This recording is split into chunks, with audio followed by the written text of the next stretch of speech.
مرحبا بمتابعينا أينما كانوا. نلتقي مجددا في ملف أسبوع.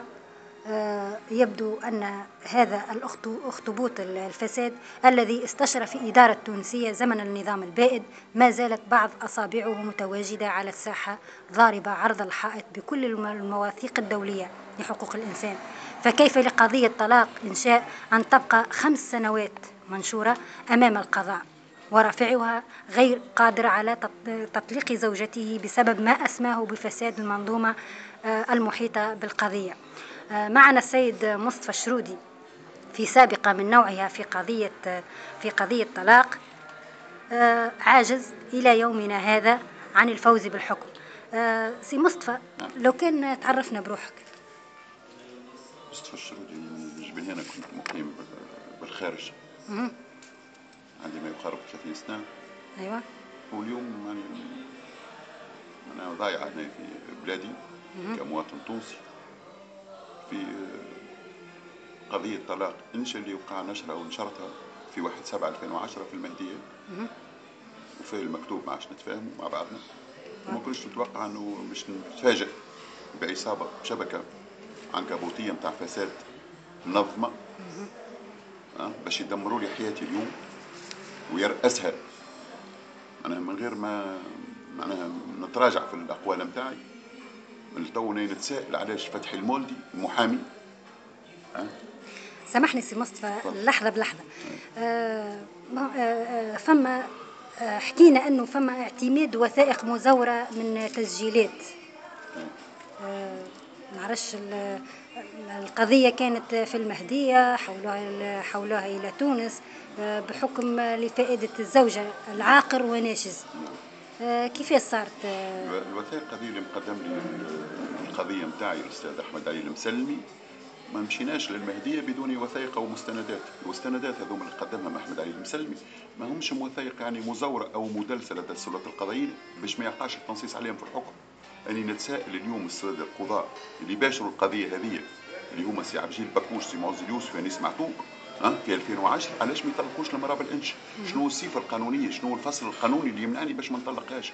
يعني ترى إمارات تونس هي حكيت لي فما شهادتي إقامة مدلسة. نعم، كيفاش؟ شهادة إقامة هذوما. فتحي المولدي المحامي الزوجة طليقتي يتنقل للمهدية وشاف الملف اللي قدمه زميله المحترم السيد أحمد علي المسلمي، ما راقش لسي فتحي المولدي الأشياء هذه، ما عجبتوش الوثائق هذه، يلزموا يستظهر بشهادة إقامة مدلسة. كتابة الدولة هذه من ناحية الناس الرأي والعام، الناس الكل يعرفوها، السلطة الأمنية تعرفها، عندها ما يقارب 30 عام أو أزيد. كتابة الدولة هذه ما عندناش. زيد على ذلك أن الوثيقة لا يزي مدلستين. الطوابع اللي موجودة في الشهادة فيها الإدارة العامة للأمن الوطني، الشارع اللي ساكنة فيه المدام هذا منحي حسب إدارة الفروع والوقوف والمرور اللي مراسلتنا بالمراسلة بتاعها تقول الشارع ملغى من سنة 1990.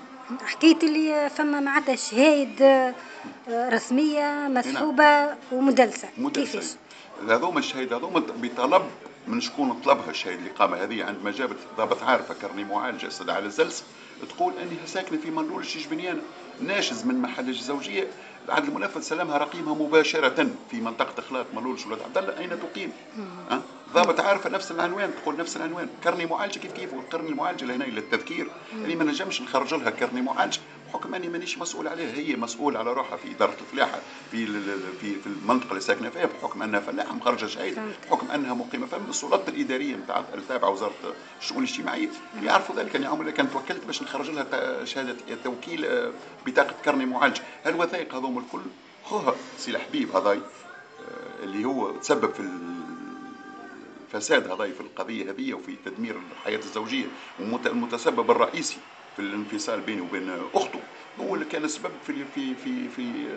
في هزانها وتدمير الحياه الزوجيه. هي نفسها صرحت قالت لي خويا ما عادش يحبني نتطلق، معناها ما عادش يساعده. عباره كاني كاريه وانتهات، يعني ما عادش تجيب له موارد رزق بحكم اني مقيم البرة في الخارج، وزيد انها ما تضمنش عقم، ما عندهاش صغيرات. يعني المهم السيده ضاي ما عادش يساعده، يلزم اخته تتطلق وتخرج مهما كانت التكاليف. يمشي يهزها لتونس ويدليو بوثائق مزوره للسلطات القضائيه اللي هي معناها واضحه للعيان ما نعرفش ني طلاق باللنش، علاش المراه ما تطلقش باللنش في المهديه ولا في واضح. المستير. كيفاش ادعيت وأن هناك سياسة المكيالين والمحاباة في القضية؟ هذه سياسة المكيالين والمحاباة في القضية، هذه التدخل اللي يوقع في القضية هذه من أطراف فاعلة ونافذة إلى اليوم. أني نتسائل ينظر سائل القضاء. لو كانت تسمينا الأسماء نعتبر الأشياء بمسمياتها، شكون هم هالمتضلعين في القضية هذه؟ أني نتسائل، أني نسأل اليوم السيد فتحي المولدي، المحامي فتحي المولدي، الفصل 89 في المجلة الجزائية ماذا يقول؟ يقول: كل من أدلى بوثائق مزورة للسلطة القضائية لإفادة نفسه أو إفادة الغير فهو يتحمل المسؤولية. يندرى المشتكى بها هذه زوجتي اللي جاته من المكتب نتاعو وجاته عن طريق أخوها أو أطراف أخرى، ما شافهمش الوثائق هذوم، ما قراهمش، ما طلش عليهم. في شكون يغلط؟ هو مصح في التقرير نتاعو يقول: وحيث لا داعي للنقاش. معناها لا داعي للنقاش، هو نفي حسب شهادة الإقامتين الحديثتين. ما معنى حديثتين؟ حديثتين هو تاريخ تسليمهم للسلطة القضائية وإخراجهم من السلطة الأمنية من مركز البحيرة في 2010 صحيح، لكن كتابة الدولة هذه من ناحية عندها 30 عام، الإدارة دي ما عادش تمشي. زيد أنهم دولتهم كاتبتهم بخط يديها المرأة، يعني نفس الخط الفوقاني نفس الخط الوسطاني. زيد أنهم الشهيد هذوما وقع سماعي في الداخلية يوم السبت يوم 5 جانفي 2019 وقع سماعي فيما يخص المواضيع هذه الشهيد اللي قام هذوما المدلسين. زيد على ذلك ان المراسله دارت الوقوف والمرور وتقول معناش الشارع هذا يمنحي، امها شاهد عليها في تذكرت اللي فما معناتها وثائق عندك تحت، ما ينزلش لو كان نطلعوا عليهم.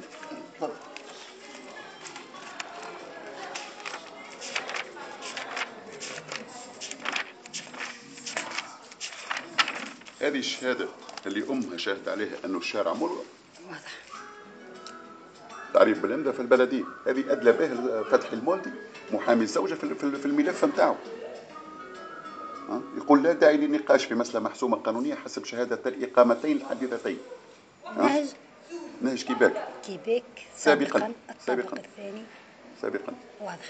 هذه شهادة الإقامة اللي أدلى بهم فتحي المولدي نسخ كتابة الأصل ومدلسين. يعني كتابة الدولة من ناحية هذه عندها 30 عام. كتابة الدولة نفس الخط، يعني الجرافولوجي نفس الخط نفس الكتابة. واضح. هذه المراسلة نتاع إدارة الوقوف والمرور اللي هي بلدية تونس الكبرى أنه الشارع ملغى من عام 90. شكون عندها بطاقة تعريف عن 95 المرة هذه؟ شنو علاقتها بالشرطة الفنية؟ يعني يقرب ال 25 عام، ايش خرجها من الجزر الوثيقة هذه؟ وعلاش تحب يحبوا الملف لتونس؟ وهذا السؤال اللي نحب نطرحوه. انت القضاة نتاع المهدي والمستير ما خرجوش مع القضاء؟ الوكيل العام تاع محكمة الاستئناف علاش ما يحلش تحقيق جزائي عند استئنافه للحكم؟ علاش طول المدة حتى لين تقع الثورة؟ ما هو الأسئلة مطروحة. وعلاش نسلموا في المدني نسلموا في الجزائي نمشيو للمدني؟ وقتاش رفعت القضية نتاعك؟ طلق انشاء 1/7/2010. واعطيني المراحل نتاعها لحظة بلحظة.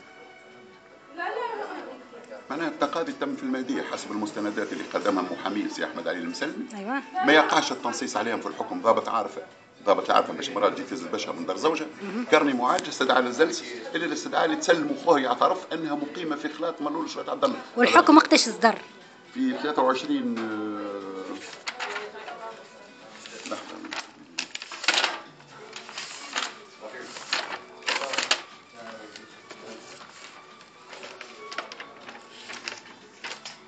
23/11/2010 لعدم الاختصاص الترابي. لعدم اختصاص الترابي. نعم. يعني بعد وصلت للاستئناف. الاستئناف عند في المستندات نتاع الوثائق اللي أدلت بهم أنها مدلستان حديثتان، شهادتين ضمن يدعي بهم فتحي المولدي في التقرير. لا داعي للنقاش نعطيو في أوامر، لأنه السيدة ضاي ما فهمتش شنو الرسالة اللي قدم فيها للطلبة السيدة ضاي. لا داعي للنقاش معناها أمر للقضاء، معناها هو قرر، هو خذ قرار. لا داعي للنقاش، مسألة محسومة قانونية. ما نعرفهاش أنا الفصول القانونية عند فتحي المولدي، والله ماذا بيا يقول لي على شنو نضرب وثائق مزورة ومدلسة. وبعد الاستئناف هذا بعد الاستئناف تراجعت في الاستئناف، يعني حسيت بتسويف وتلاعب وتهميش في القضية. وما تحضرش نستدعيوها بالطرق القانونية وما تحضرش. واللي قمت بتراجع مطلب حل مفاضل والتراجع في القضية. وقمت نسخ تحصلت على نسخ طبق الأصل من محكمة الاستئناف بالمنستير، وقمت بقضية جزائية في مسك واستعمال مدلس في وثائق إدارية لأغراض قضائية، وكل ما تكشف عنه الأبحاث باسم الزوجة. واضح. في 27/9/2011. والمرحلة التالية شنو هي؟ بعد الاستئناف. بعد هذه القضيه الجزائيه المنشوره من 2011 وقع سماعي في جوان 2014 كمتضرر. أيوة. اليوم الملف مجمد في محكمه مكتب التحقيق 17، عدد القضيه 29977. ما نعرفوش شكون هم الاطراف المتواطئه. نظرنا الى السيده ضي 4 وزراء يمروا على المرفق العدلي، ما نجموش يحلوا تحقيق كشف الحقيقه واناره الراي العام. ينظراني عامل عقد زواج او عامل عقد كراء، نحب نعرفهم الاطراف المتواطئه. اي ناس رئيس الحكومه الحبيب السيد وزير العدل ما عنديش حق في تكوين اسره، مانيش فرد مانيش مواطن. اي ناس النيابه العموميه علاش ما حلتش تحقيق في الموضوع هذا؟ وقت تبعت لي وزاره العدل مراسله تقول لي انه بعد التثبت تبين واصل شكايتك والوثائق محجوزه في المستير، اش مازال عندهم يثبت السيد قاضي التحقيق؟ ما فما اطراف اخرى متواطئه تحبوا يكشفوها الشبكه هذه. علاش اليوم وزاره الداخليه مجمده التحقيق نتاعي؟ وقع سماعي في وزاره الداخليه فيما يخص شهيد الاقامه في 5 جان في 2013. شكون اتهمت وانت في القضيه؟ ايش معناها شنو؟ اتهامك لشكون في القضيه؟ الاتهام هذه اولا زوجتي في الوثائق المدلسه اللي ادت به، والاطراف اللي هي تعرفهم شكون، هي تعرف الاطراف، كل واحد يتحمل مسؤوليته. شنو الحل اليوم؟ ايوه. شنو هو الحل؟ مش نبقاو هكا ملف مجمد؟ شنو الحل؟ وقتاش ولا المدني يسبق الجزائي؟ تعمل لي حكم جزائي نسلموا في قضيه جزائيه نتاع مسك واستعمال دوملس، ونمشيو لقضيه مدنيه ومن بعد يقع احالته لسوس، علما انني ما نسكنش في سوس، مش مرجع الترابي. ومشيت بتاريخ 24/10/2012 يقول لي رجعت لمصدرها بنفس التاريخ بدون انجاز لعدم وجود سوابق في الموضوع تحت عدد 30/485. علاش التضليل والتهميش والتسويف؟ علاش نصدروا في حكم نفقه تحكم لي بالنفقه بالصغار والمراه عقب ما عندهاش صغار؟ وين هما الصغار؟ أنا والدي اليوم طلب لي بصغاري، هذا هذا تناقض، ماهيش حيثيات. وليت عندي عمل القار، فأنا مؤسسة طالب وزارة العدل تعطيني المؤسسة اللي نخدم فيها في تونس، فأنا مؤسسة ثبت. كلمة ثبت هو أنه تحقيق أن مرج اجتماعية أو مسؤولين ثبتوا عملوا أبحاث نتاعهم. وقت نقولوا أنه الزوج غادر محل الزوجية وخلاها بصغيرات، أنا نحب اليوم نشوف صغاري، وقت المرأة أنا ما عندهاش صغيرات. اعطيني شنو ما راسلتش السلطات؟ يعني راسلنا الوزير الاول، رئيس الحكومه، اتصلت بالتفقديه، اتصلت بالمسؤولين في السلطات العليا للقضاء، ولا واحد يجاوب على الموضوع هذا. يعني نحب نعرف شنو الدليل المادي القاضيه في محكمه مدنيه ان تحكم لي بحكم. شنو الدليل المادي؟ شنو الوثائق اللي عندها باش يعني المراه احنا ما نقولوش ما عندهاش الحق في نفقه، كل مسؤول كل امراه تحب تقوم قضيه في نفقه عندها حق، لكن شنو الدليل المادي؟ مضامين الولاده واستدعاء الزلزال يعطيوا النفقه في تونس هذوما. محامي اخر من وثائق واهيه، محامي اخر من شيره صفاقس، السيد هذا ما نعرفش المكتب نتاعو، يسكن في ولايه صفاقس، يستلف لي في حكم من غير حكم. هيئه المحامين على راس السي شفيق قدوري يحفظ الشكايه. علاش هذا؟ علاش التعصب بالصفه القضائيه هيك؟ متعصب هذايا، ومناصرتهم لبعضهم. الباقي ماهوش متوانسه حتى يثبتوا رواحهم، مش ما عندهمش الجنسيه التونسيه. تونس فيها امارات. واضح. سي مصطفى، شنو الرساله نتاعك الموجهه؟